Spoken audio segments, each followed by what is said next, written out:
discussing today's topics from an African American perspective. This is Another View.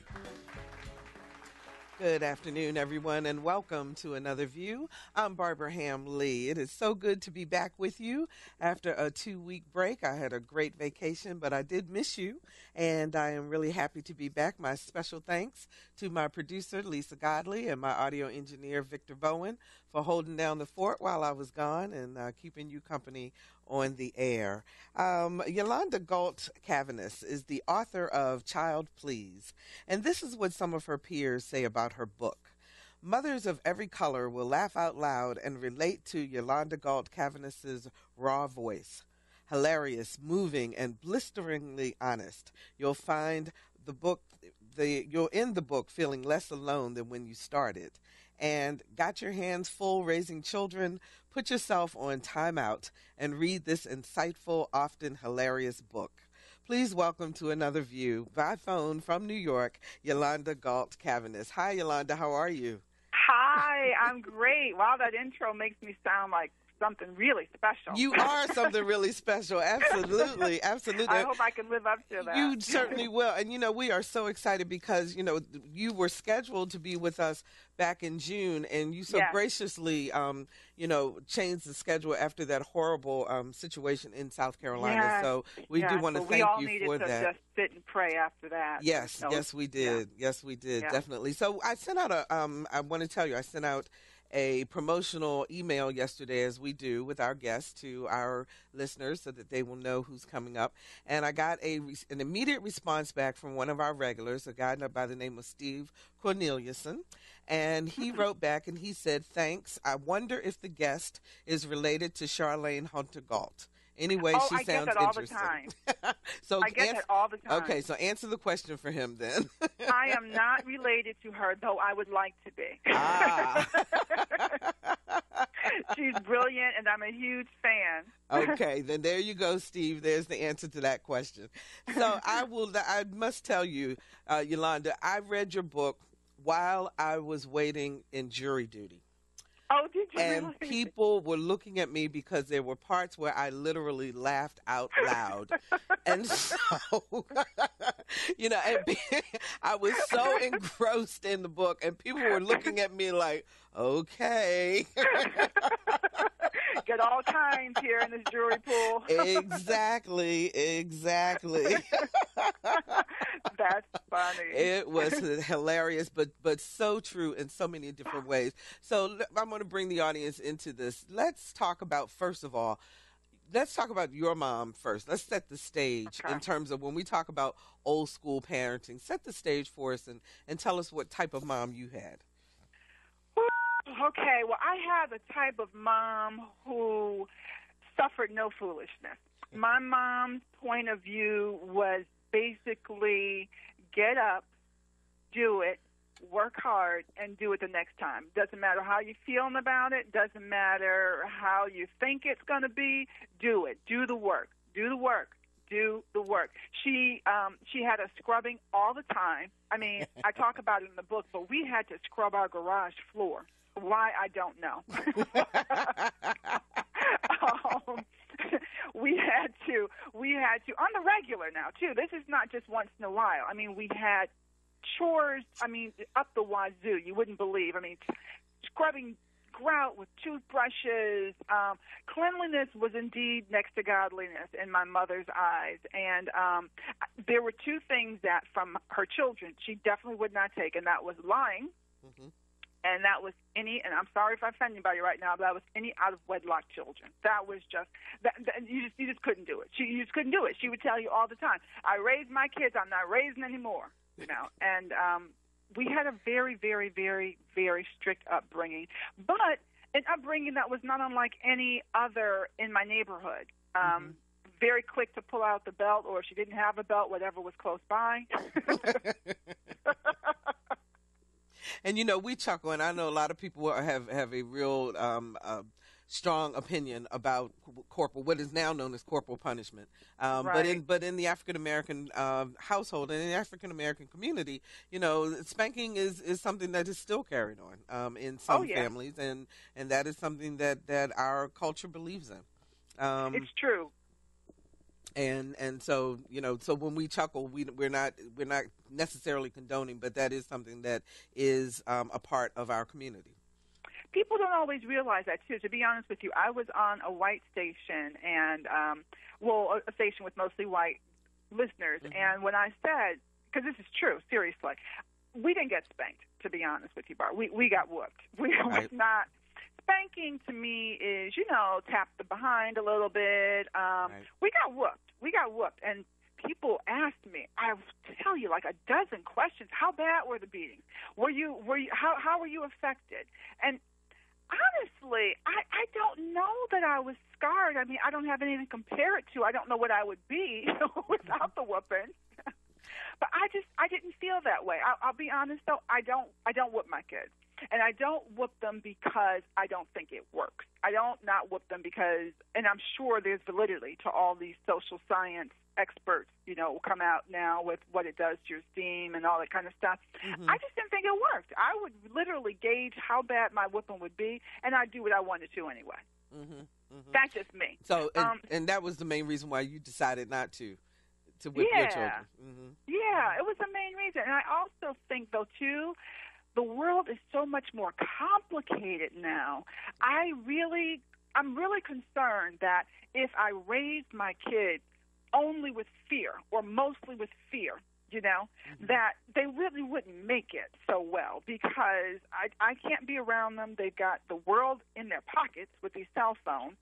So it's harder. It's harder because I don't think the belt will really do that much. I think that I have to work much harder just to make sure they get my values and to make sure I'm pouring into them all the time so that when they're not with me, so they're not in front of my face, I can't catch them. You know what I'm mm-hmm, saying? Mm-hmm. That they're going to make the decisions I would have to make. So, and you bring up a really interesting point then, Ylonda, because in our day, fear was used as a protective mechanism also in terms of a way to teach, our parents used to teach us how to deal in society, how to conduct ourselves in society so that we could make it.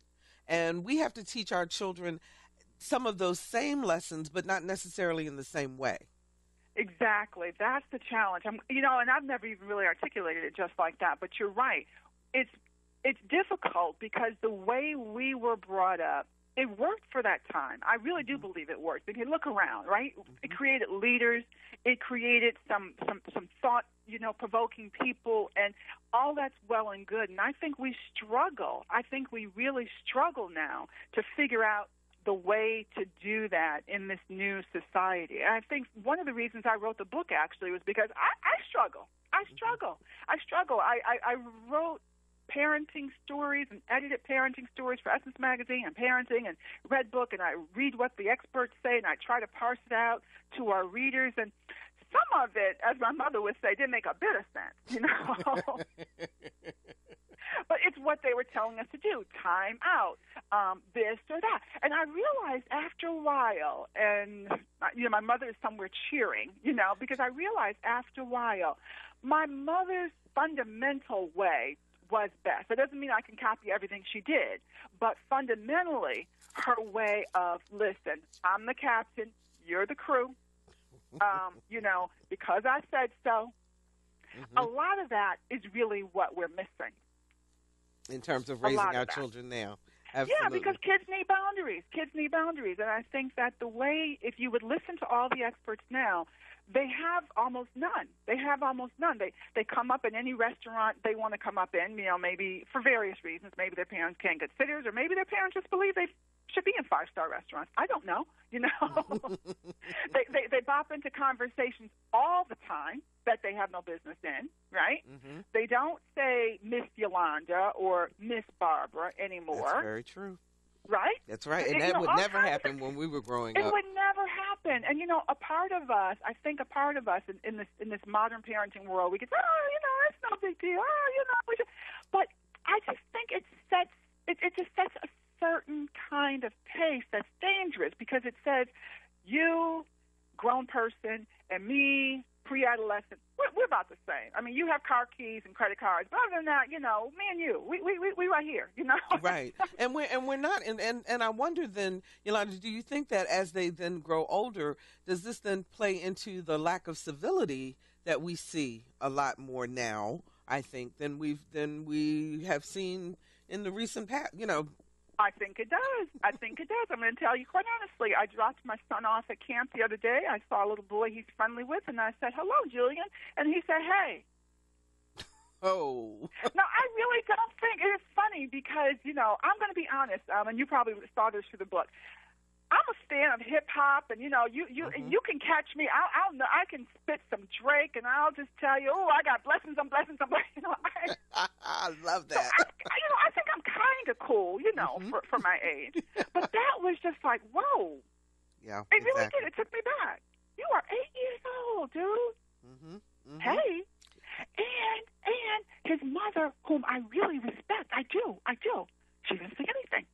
Because there are some parents who absolutely don't see anything wrong with that, and right. that's a major struggle. I think that you see where you have a set of parents who still maintain that there is a level of respect that children should have for adults in terms of the way that they address adults, the way that they behave, and that they act around adults, and others who are much more lenient. Yeah. I just think there's a slippery slope. Yeah. There's a slippery slope when you start saying, "Hey," to people 5 times your age, and you start, listening into conversations. My mother would smack us if we were, as she used to say, looking down her mouth. Mm-hmm. It's just, if I'm talking, you should not only not say anything, you really shouldn't even be near me. Right. You were at that adage of children should be seen and not heard. Yeah. I am having a grown folks conversation. Exactly. And, and with my mom, and I think moms of her generation, it could happen whenever, wherever, and when it did, you just acted accordingly. They didn't have to let me find some me time or, it was, my mother would say, it's all me time. Yeah, it really is. The modern mothering really switched to all the focus on the child, where mothers of our mothers, it was all about them, and the child was the secondary one. That's really interesting. 440-2665 or 1-800-940-2240 are the numbers to call to join our conversation. We're talking about modern parenting versus old school parenting. Give us a call and let us know your thoughts. 440-2665 or 1-800-940-2240. So, Ylonda, you're a journalist, and you were writing, parenting articles and so forth. So when you got pregnant, you were thinking, you and your husband were together, you were thinking about being a mom. Did you think, you did think that you were going to raise your child exactly like Dr. Spock told you? Yes. Yes. And others with your list, and you had your specific times that your first child had to go to bed and that they had to be fed, and I was regulation mom. I really was. Talk to us a little bit about how that was, and then your mom came to visit. My mother, like a lot of black women, has no filter. Let me just say that. Someone asked me once, what do you think your mom, thought of your parenting? I didn't have to think. I didn't have to guess. She would let me know. She would say to me, quite frankly, "Are you going crazy or coming back?" When I would give her my little, because I had a little, I had this little, I'm embarrassed now, but I had this I had it at my PC. I had this sort of itinerary, see. So let's say the baby woke up at 7:30. So I thought from 7:30 to 8, and I wrote it out just like that, 7:30 to 8. There could be a bath. I would even pencil in free play. Free play. Oh, wow. Free play. As if that infant knew what that meant. I just wanted anyone who, might need to step in at any moment to understand that this is the way I do it. And, of course, if this is the way I do it, this is the way you need to do it, because this is the way it is to be done. Okay? So, needless to say, my mother cursed me out when I first gave her that list. And I heard all about how many kids she's raised, and I don't tell her, and I won't tell her this, and I won't tell her that. And it's funny because, that generation was always very big on education. I mean, it was central to everything. I think now it's assumed that kids will finish high school and that they may go on to. It was everything, because obviously they grew up in the Jim Crow South and things were so unfair, and you just had to get an education. So my mother would tell me that I had become an educated fool. Because I was doing everything to the letter of the law. And, they would tell you, I don't know if you know this, but they tell you now, when you bring your baby home, there's a long period, I want to say like 2 to 3 weeks, where they tell you should not bathe the baby. You should sort of like sponge bath the baby. Mm. I Really? know, right? Really? Yeah, they do. They do. They tell us that as Americans we're obsessed with cleanliness and and the baby's not really that dirty. And, this is the mother who, cleans the grout, like once a week. So she's like, oh, no, you're going to put that baby in. So that baby's getting a bath. That, because the baby has to smell good. And I have to say, I relented on that because I could tell that the baby actually enjoyed water, and it kind of brought them, brought a little baby some peace. Oh, my goodness. That little Gerber baby commercial where the little baby is being bathed in the with the real cute little baby that has that commercial now. Oh, my goodness. That's like, prime time. I know. I want to read this from the book because this is just so indicative of the type of writing that you do in this book. This is from chapter 2, Ain't It Funky Now? Mama didn't like what I fed the baby. Give that child a bottle and call it a day. Mama didn't like when I fed the baby. It's every 4 hours, not every whenever. She didn't like doctor recommended advice. I guess common sense isn't common at all. She said I didn't swaddle the baby right. Wrap, tuck, fold. Simple. I held the baby wrong, too. My grip was supposed to be tight. I can just look at that poor child and tell she's uncomfortable. So there was definitely a generational thing going on there. Definitely. And, and part of my struggle, to be quite honest, emotionally, was that, I knew my mom, obviously. I'd grown up with her, and I don't know what it was, but something about having that baby, her first grand, made me think that we were going to have this real tender time that we actually have never had. I mean, I know she loves me, but that's just not what we do. We don't sit around talking about how much we love one another. But I really thought this was going to be a very special time. And, I mean, it was in some ways. I think I also didn't realize that postpartum depression can be real. And I don't know that I had it, but I know I had something.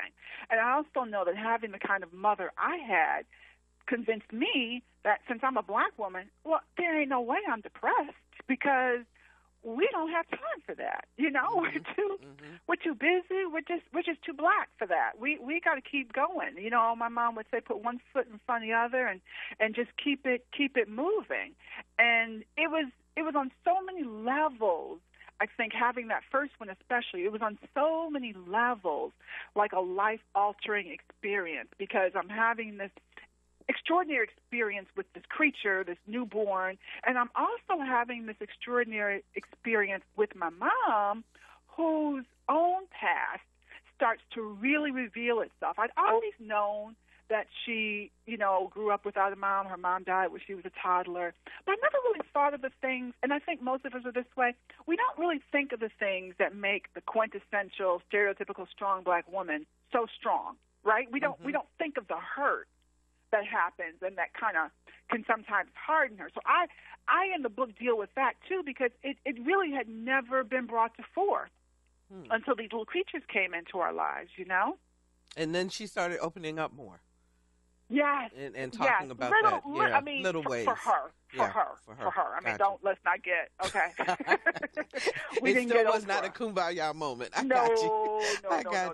Let's go to the phone. Sandra joins us from Newport News. Hi, Sandra. You're on the air. Hi there. Hi. Hi there. Very quickly, I just wanted to share that my mom, she was raised in the country down in Georgia. We're originally from Georgia. And I will tell you that the old school style of raising children really do work, and it's not out of style or anything like that. And the reason why I say that is my mom, just by her example, of course, I didn't enjoy it when I was growing up and I was under her, her structured environment like that. But I will tell you, my husband and I, we have one daughter, and with my mom and I being on the same page, that child has been on the straight and narrow. I mean, she is just a phenomenal kid in school.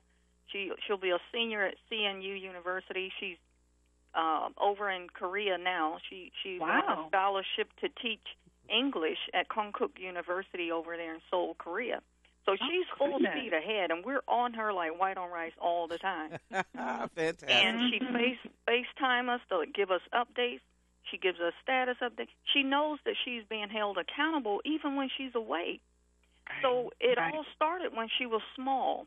So I think the old school, hands-on respect, of elders and, just genuine respect for all your peers and wanting to be a really good person and add to this world and not take away in a negative fashion. It really worked, and it pays homage to my mom. I didn't appreciate it when I was growing up. She told me she didn't appreciate it when she was little, but now we see the results, and my mom sees the results in me. So it does work. Fantastic. It will be resisted, but it will work. Thank you, Sandra, so much for that call. What a blessing. Yeah, that's wonderful. I'm glad you shared that. I just think that you probably know how blessed you are because you got this great daughter and this great mom. What happens, I think, to a lot of us, though, is that we move away because of career, because of, many things. We move away, and now, we're fractured as a community, and, we don't have those elders nearby. My kids see their grandparents on both sides, a few times a year, and it's great, but it's not like, I know what you mean, because my grandfather actually lived with us. So that also, I think, is a huge role. It's very interesting because in my house, my daughter and granddaughter live with my mother. So my granddaughter gets a chance to live with her great-grandmother. And I think that makes a huge difference in terms of the way. And the things that she says, so you can see some of her mannerisms and so forth. And it's a beautiful thing. It definitely is. Intergenerational, that's right. Intergenerational, absolutely. David joins us from Gloucester. Hi, David. You're on the air. David, you're on the air. Can I comment real quick? Sure. I was raised old school, and my dad, by today's standards, will be considered abusive. He spanked me. He did also use his hand. Unfortunately, he occasionally hit me in the face. But I came up. I spent 20 years in the military. Had never been in trouble with law enforcement. And as far as I'm concerned, he raised me right. I mean, like the previous caller said, sometimes it wasn't fun, but I appreciate what he did in the long run to try to keep my head screwed on straight. And it was tough, but it was worth it. Now, I think unfortunately, a lot of people say spanking, all that kind of stuff affects you psychologically. I don't believe that because I don't feel like I'm psychologically harmed. Okay. I'll take your comments off there. All right. Have a good day. Thank you, David, for the call. We really appreciate that. I know that subject brings many different opinions. It sure does. And people feel very strongly about it. I want to take one other call. Ade, I believe, from Virginia Beach. Hi, am I pronouncing that correctly? Yes, correct. It is Ade. Ade, okay. How are you? Yes. I'm great. I'm enjoying the conversation. I appreciate you all having this conversation today. I am in my early 30s. I have 3 children, 2 young girls and a son. And I agree with being strict with your children. I agree with the concept of speak when you're being spoken to and have respect for your elders and all those other things. But I disagree with using violence as a way to keep our children in line, especially for young black children. Because if we consider how violence has been used to keep us as a people in line since slavery time, what is it that we're teaching our children about conflict resolution when we resort to violence as the first stand? And one of the things that we have to consider is what is the post-traumatic stress that is involved in a young black child? I can't speak for other people, but because of the history that we've had to go through in this country when it comes to if we disobey slave master, we're tied up and whooped with a switch or a whip or whatever it is. And we joke about these things now because we went through them, but consider what it's doing. It's creating an environment of fear in our children. It's creating an environment where they themselves resort to violence as the first way to deal with conflict or to deal with someone who is in disagreement with them. So we should take a look at the history of corporal punishment, because culturally as Africans, we did not use corporal punishment as a way to instill discipline in our children. However, culturally, we did have the concept of a village raises a child, so we understood that all of the other adults and elders in our community will hold our children accountable the same way we do. We don't have that anymore. I agree with that. However, violence as adults, if we're to lead by example and show that we can deal with conflict and deal with disagreements in a civil manner without resorting to violence, because we don't expect to get into fist fights every time we have a disagreement with another adult, or to whoop them every time we get in a disagreement with another adult. Why should we do that with our children? We should lead our children to be more understanding of how to be social, of how to deal with conflict resolution, how to deal with disagreements in ways that don't resort to violence. And if the first person that instills fear in a child is their parent through violence, it leads our children to do, and I don't need any proof psychologically. I just know if somebody beats me, and the first person that beat me is a family member of mine, a person that I look up to feed me, then what does that relate to long term as to how we deal? And we have young men being murdered, young women being murdered right now in society.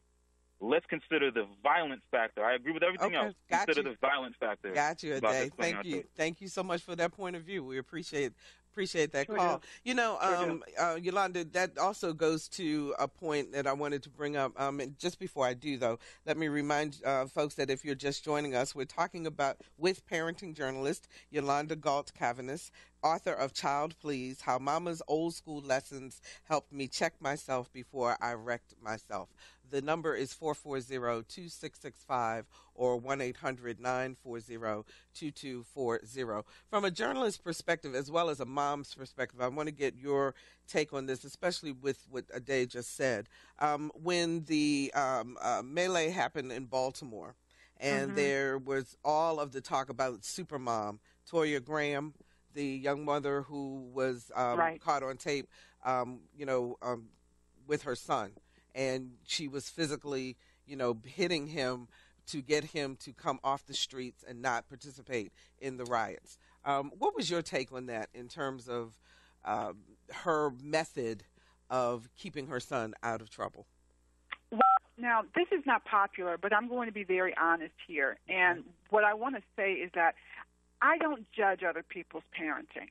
That's just something I don't do because I'm not in their shoes. And while I agree with a lot of the things that the previous caller brought up, I really do. What I saw when I witnessed what flashed across many of our television screens when Toya Graham got her son, I don't think that we can take that little bite of video and then parse out from there her whole parenting style. To me, I really felt something visceral inside as a mom, as a parent, because to me what she was doing was pulling her child out of the line of harm. It was the same thing I might do if a toddler wandered into the street and there was an oncoming car. I would snatch that kid. I wouldn't try to make it a teachable moment. I wouldn't try to talk the child away from the street because that car is coming. It's coming fast, and my child's in the line of danger. I believe that's how she was responding, from that fear. And I think that she got really vilified, and she was even made, to me, a caricature of by white and black viewers. And it troubled me most to see black people judge her so harshly because we were watching from our sofas, and we're watching, the unrest unfold, and we're thinking lots of things. We're feeling very emotional. She is right there in it. The sirens are going, the fires are going, and she knows what just happened to Freddie Gray. She is not trying to have her child hurt. That was my opinion. That was my opinion. And that's what I saw, and that's why I felt for her so strongly, and I felt love for her, to be quite honest, because I don't know what that would even be like. I can't even imagine that I would be in that environment with my kids alone. She has, at this point, no job, and she reacted seeing her son, and she feared for his very life. She feared for his very life. So I think it's really dangerous for us to say, oh, that's how she disciplines him. Oh, that's why he was out there doing something violent. Oh, that's why. And people do it all the time now. People do it all the time now. You're in an airplane and the kid starts crying, and all of a sudden we want to talk about how that parent, is raising their child. Kids are kids. Parents are parents, and I believe, they have the right to do what they think is best, and that's really all we can ask of them is that they do what's best. Absolutely. I don't know what that woman has done with her child over the course of his life, and, none of us do. So I don't judge her in that way. I really don't. I really would step away from, any kind of dialogue about what she should have done, what she shouldn't have done. I'm not in that kind of situation, and that's one of those fight or flight kind of things, I think. It's one of those things where I'm sure you just respond to what's going on from your gut. It's not even something that you probably have a chance to think through. If she had to do it over again, maybe she would have done it differently. But, he is a teenager, not a toddler, so, she couldn't have just yanked him with one swoop. hand. She was trying to get him out of the danger. Mm-hmm. You also talk, and I know I'm jumping around on subjects a little bit, but I'm trying to encompass kind of the overall feel of the many facets of being a mother that you experience, not only just with raising your child, but also the interaction between mothers. Particularly once you moved to the suburbs, because before you were a mother, you were a city girl, right? Yeah. So you lived in New York City, and you moved to the suburbs once your family once you started having children, and you were not a big fan of mommy groups. No, not at all. Not at all. I mean, I was like, as you said, I was a city girl, before I had kids. I was born and raised, though, in Buffalo, which is, it's nothing like New York City. I mean, it's as far away from New York City as you can imagine. It's really more Midwest in the field. You ever been to Buffalo, Barbara? I have not, but I have good friends from Buffalo, so I have a sense of what it's like. Yeah. Yeah, it's very. I think it's built on. It's a Rust Belt kind of mentality. We work hard. There's no pretenses there. Yeah, coming to the suburbs and, first of all, finding so many of my fellow sisters just all brand new, was troubling in and of itself, because I am just a very keep it real kind of person. And, when I got here, I felt very alienated because everything seemed about what we had, what we did, where exactly you lived, Center Hall, Colonial, Craftsman, Land Ranger, Land Rover, BM. It's just very superficial. And what troubled me most, though, was the mommy group mentality, where you get together with a whole bunch of women who you don't really know all that well. I'm not talking one or two who are your girlfriends. You get together, have a little wine, in my case, lots, but you have a little wine and start talking about motherhood. And, it takes on this, I hate to say it takes on a bit of craziness because, maybe because of the society we live in now, we just elevate this role to almost sainthood. Everyone likes to talk about what they're giving up and what they're sacrificing. People start talking about balance, and they can't, and I can't, and I do. And it just, to me, it sounds like a pity party. And as we mentioned before, the way, the whole society is child-focused, everything becomes about that kid. Oh, my kid threw up last night. Oh, my kid crawled, and they're only 6 months. Oh, my kid's walking, and they're 6 months. It becomes a competition almost, too, it does. between the kids. It does. And I just thought, what in the world is wrong with these women? Because even though I love my children to death, I don't want to talk about them all the time, They're all very cute. They're all very wonderful. But the reason I look forward to getting together with other grown-ups is to not be on as a mom, And I found that on a deeper level, that obsession with everything your kid is doing and everything your kid might be experiencing is really like living through them. And I found, and I'm not trying to offend anybody here, but if I do, I'm sorry. I find that the women who talk the most about their kids sometimes have the least going on within themselves. And I don't mean just career or financial. I just mean spiritually, mentally, emotionally, because I feel that if something outside yourself, and I'm sorry, I know you had the child, but, God's only letting you borrow that kid for a while. That kid's really his. So if you're going to take this creature and make it your world, sums up with that. Yeah. Sums up with that. So you lose. These are people who are completely losing themselves in their children. Let me read a little bit of what you talk about. There are two instances that stuck out for me in the book.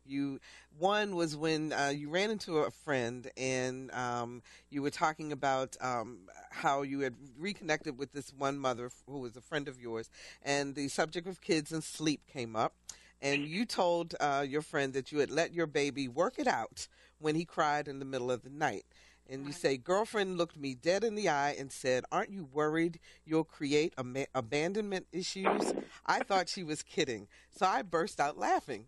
Quickly, I realized she could be serious, and through nervous giggles, I asked incredulously, you think a 2-minute crying jag is going to scar my kid?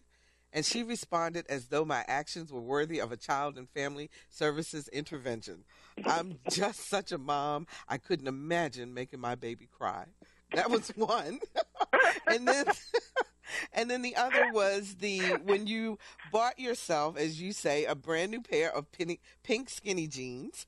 Colored denim was just coming out, and a tank top, and you were feeling pretty good because you had splurged on yourself. Mm-hmm. And you told another mother that you had splurged on yourself, and because she had complimented you on the outfit, and she said, and her quote was, "Oh, I never buy nice things for myself now that I'm a mom."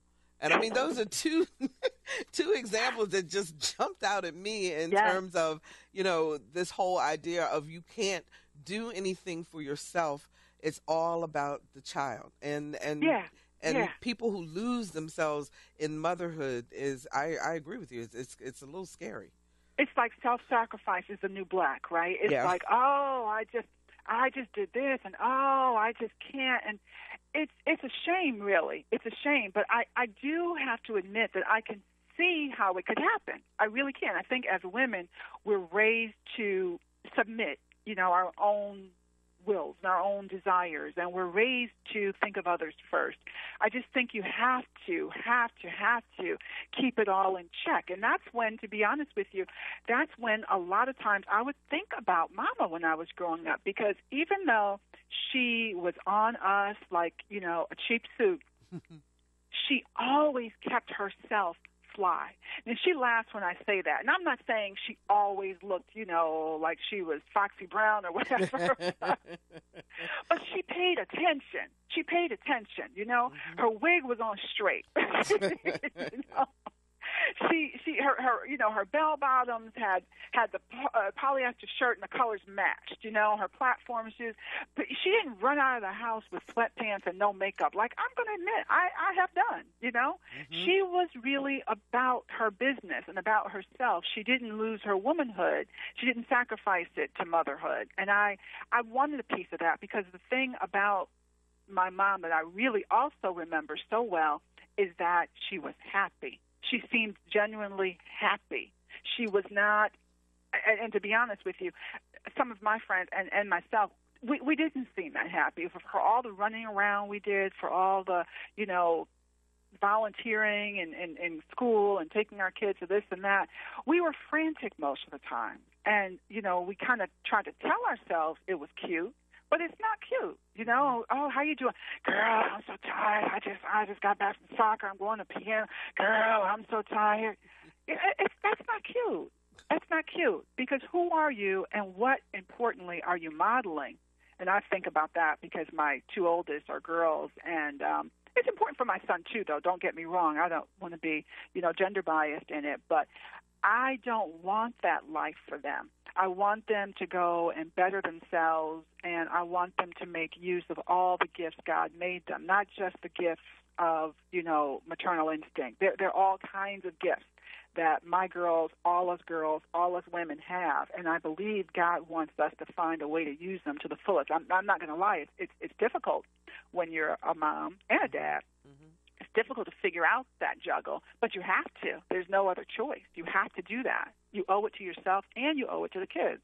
Now, as you had each child, because you have Chloe, Trinity, and Cole, so Yeah. each one, did you relax more with each child in terms of the rigidness of being a mom that poor Chloe, because the first child, and I'm a first child, we always You get the are. brunt, yes.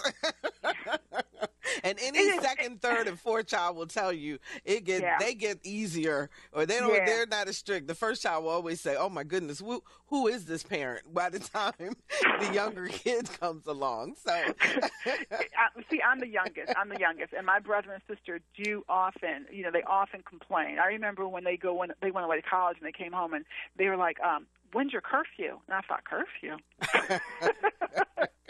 My mother was so tired at that point. She's just like, "Come home." When you finish, come home. And that was enough. And I joke with Chloe, my oldest, sometimes because I can even see myself being more anxious with her, even though now she's older. You still don't quite know if you're doing too much or doing too little. Sometimes I say to her, Chloe, you're kind of like that first pancake, Yeah, exactly. That one doesn't. That one always you have to work a little bit more. Yeah, you gotta work. Yeah. Is it bubbling too much? Right. If I catch it in time, if I flip it over, it might get messy. Yeah. I definitely relaxed with each one. Definitely. By the time I got to Cole, my goodness, because there's 6 years difference between my second and third, and I would like to tell people, I really would like people to believe this of me because it makes me sound really smart and virtuous. I'd like to believe that, as I got older, I just understood more about my mom and all that. But the truth be told, by the time I got to the third one, I was really too tired to do all that foolishness I'd been doing. And I realized it really quick and in a hurry that if I was going to try to do what the so-called experts told you to do, I was going to run myself to the ground. And I just had to find a way. I got a lot more firm with the girls, especially. No was really no. I mean, I still kind of believe that they should express themselves, but you know what? Not now. Mm-hmm. So boundary setting became really important. It became really important because really I was going to lose my mind. Otherwise. And I also, and this may come with age too, I also, to be quite honest, grew to understand that a lot of the stuff that the books were telling you to do were just really off base. They didn't really pertain to, I don't think they pertain much to African American people. I mean, brought up the way most of us were brought up. Mm-hmm. And I say that, and people get angry when I say it because it sounds like I'm being racist. I'm really not. It's just that I think as a rule, since most of us had mothers who worked, we always had a sense of pragmatism that some people may not have had. If their mothers were home all the time, they could indulge a little bit more, and maybe their household was run a little differently. I think if your mom worked and her mom worked and you grew up with that, you just knew that when you saw something and it didn't smell right, you just didn't do it. It just you had to make it work for you. Well, there was an expectation also of taking on, I think, more responsibility perhaps at an earlier age too. Yes. That some kids may not have had because they had parents who were able to stay home with them. Where other parents, if you came home and you opened the door, you were latchkey. There were certain things you had to do. Mm-hmm. That's true. Absolutely. And then I think the faith aspect of it, to be honest, I thought to myself, with the third one, I've done some things right, but I'm sure I've done plenty of things wrong. And you know what?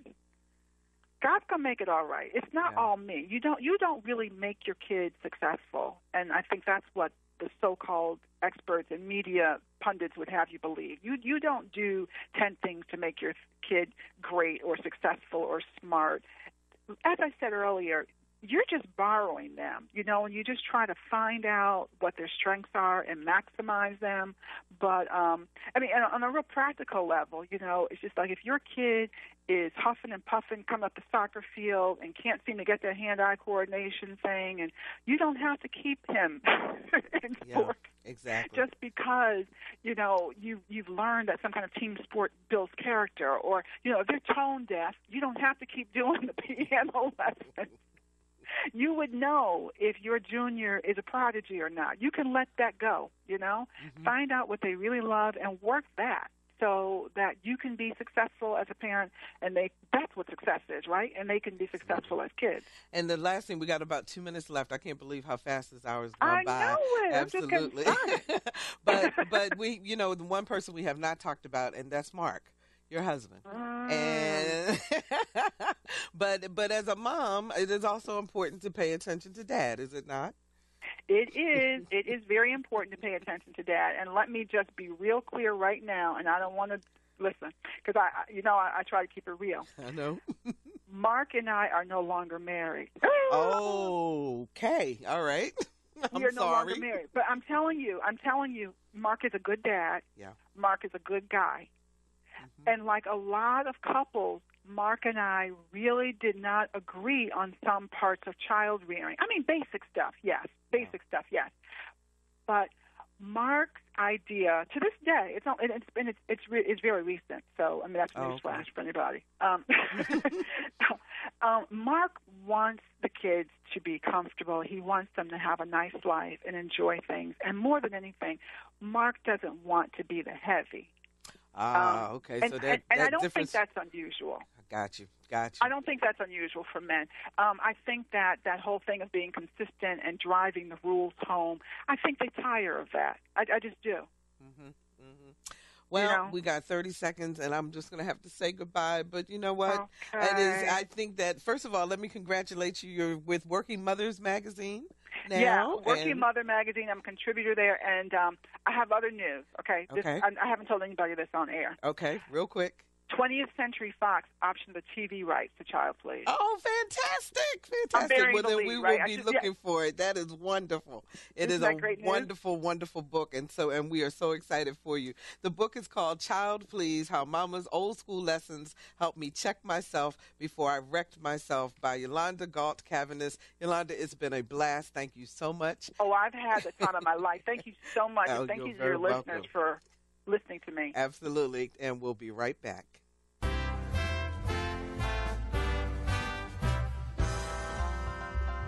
I'm Melissa Block, host of All Things Considered, and you're listening to Another View on WHRV 89.5.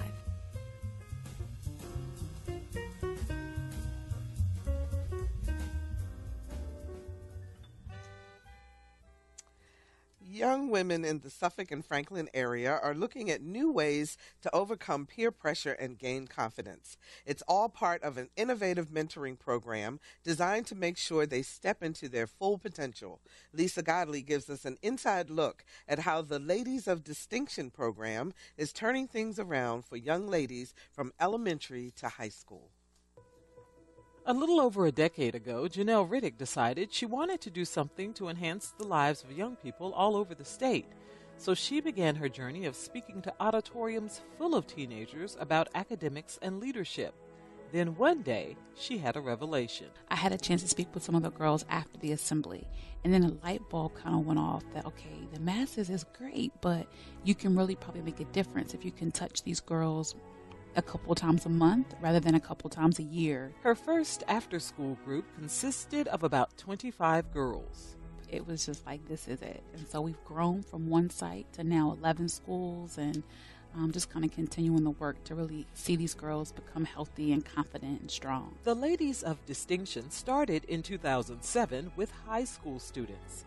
Since then, it has expanded to include middle school students and most recently 4th and 5th graders, with each session covering a variety of topics. We have everything from respecting yourself and others, developing self-esteem and celebrating your successes, choosing your friends wisely, because we found that really is an issue that some of them struggle with in terms of being around people who can celebrate their success and encourage them to do better and tell them the truth.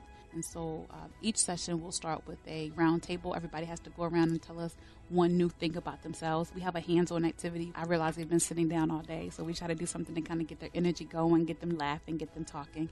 And then we end every session with a question box, and they can put a question about absolutely anything into the box. Taisha Whitfield says some of her most memorable times has been during the group's annual beach retreat. But Taisha is quick to point out that one of the main things she's gained from the program is confidence. I asked her, can I host a talent show? And me, I don't talk that much, and I'm quiet. But she was like, yeah, you can do it. And it was like, I think over 50 girls there. And I don't usually talk in front of people because I'm like shy and quiet. But I stepped out of my comfort zone and I hosted the talent show. And they love me. Oh. Like Taisha, Catherine Brown has been with the Ladies of Distinction since 6th grade. She attended the first meeting as an excuse to get out of class, but found something really special in the process. The things that Miss Janelle said really inspired me to join the program. Because when you're in middle school, you have like a lot of drama with friends and stuff, and you need a mentor to help you with friends and boyfriends and parents. You really need somebody to talk to because you can't just go to anybody about your problems. You have to go to the right person. Catherine says the program has taught her how to deal with peer pressure. For example, walking away from people who are trying to bring you down. You have to know when to stop hanging around certain people because after a while, if you keep hanging around them, you're going to end up smoking weed. You're going to end up stealing. You're going to end up breaking into people's houses with them. And it's not going to end you nowhere, but you can be in the grave or in a jail cell. And the success stories of young ladies who've been through the program continue to grow. We had one young lady who you could tell she just had so much to offer. That same young lady now who used to barely even talk, we actually helped her produce her first musical CD. She's a student now majoring in music at Howard University. Among the most noted ladies of distinction is Bill Gates Millennium Scholar, Shalita Hicks. These young ladies were kind of counted out. They were told that they would not be anything. Particularly, Franklin is a very small community.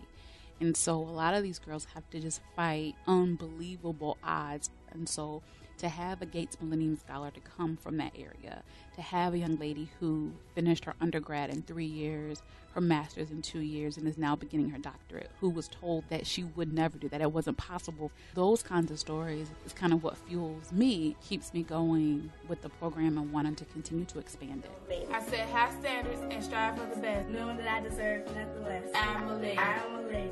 I'm a lady of distinction. I am a lady of distinction.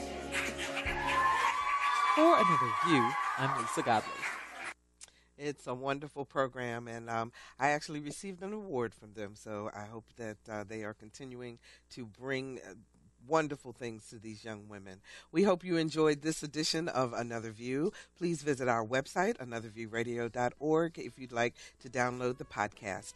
Next week, it's Another View on Health with Dr. Keith Newby. Our guest is Dr. Scott Cross, and we're talking about colon cancer. Our theme music was composed and performed by Jay Sennett. Lisa Godley is our show producer. Victor Bowen is our audio engineer. And Autumn Bracey answered our phones. I'm Barbara Ham-Lee. Make it a fabulous weekend, everyone. And let's get together again next Friday at noon for Another View.